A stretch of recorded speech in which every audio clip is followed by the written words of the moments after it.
ঠিক গেল গা, গাড়িগুলা তো বয়ে রয়েছে, কি করি? কি করছে? আমার তো গাড়ি সব গেছে গা। তো একটা টাঙ্গাইলের ট্রিপ আছে, ওটা পাঠাই দে, তোর ড্রাইভারের খবর দে।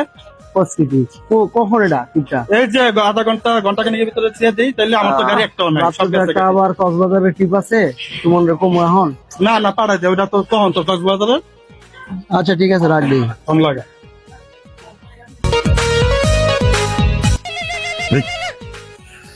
এই সময় আমার ফোন দেয় কে? ও, বস ফোন দিছে। হ্যালো। হ্যাঁ সুমন, কই ভাইয়া? জি ভাই।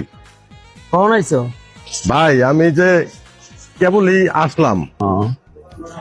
টাঙ্গাইলের একটা ট্রিপ আছে ভাই, একটু নামাই দিয়ে দেবো। ভাই এখন আমি ঘুমাবো না, আবার রাতে যে কক্সবাজার ট্রিপ আছে, আপনি কি ভুলে গেছেন? না না, ভুলি নাই, যাইবা ঠিক আছে, কিন্তু তোমার টাঙ্গাইল তো কাছে। তাহলে ভাই আমার তো রেস্ট নেওয়া লাগবে। টাঙ্গাইল তো তোমার যাইতে যাইতে 3 দিন লাগবো না ভাই? তা এখন আবার টাঙ্গাইল যাবো ভাই। তুই তো আমাকে বুঝাই লইব না। তুমি গাড়ি পয়সা টয়সা করে আমার কাছে আসো, তারপরে কথা বলি, ঠিক আছে? আমার বন্ধুর ওকে, ইমার্জেন্সি, ওকে। আচ্ছা ভাই, ঠিক আছে ভাই, আসতেছি। ধুৎ, কি চাকরি বাকরি করবো, সারা রাত ডিউটি করে আইলাম, এখন আবার ডিউটি, রাতে আবার কক্সবাজার যেতে হবে। এইভাবে কি মানুষের লাইফ চলে? আমার তো জীবন, কি আর করার, চাকরি করতে হলে তো যাইতে হবে, যাই।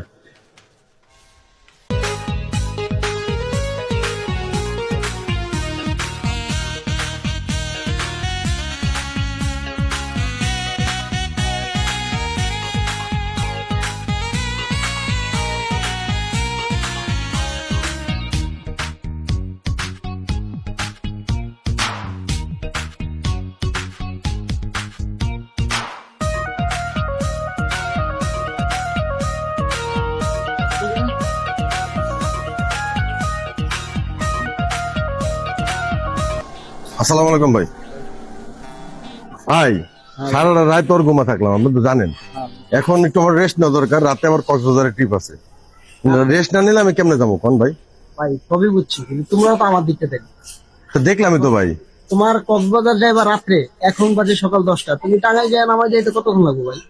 ভাই টাঙ্গাইল যা নামাই দাও, আমার তো ঘুমের দরকার আছে না ভাই, সারা রাত আবার তো জায়গায় থাকতে হবে। অসুবিধা নাই, আইসা 2-1 ঘন্টা ঘুমাইবা, ঘুমাইয়া 2 ঘন্টা ঘুমে কি হয় ভাই একটা মানুষের? ওইব সবসময় তো আর বাজারে এরকম থাকে না, এমন তো মাস যায় যে 10টা ডিউটি হয় না। তো ঠিক আছে আপনার কথা, কিন্তু সবসময় যায় না, কিন্তু তারপরে তো একটা মানুষের প্রেশার। আমি আপনার গাড়িটা চালাতেছি, দামি একটা গাড়ি, আমি নিয়ে যাইতেছি মনে করেন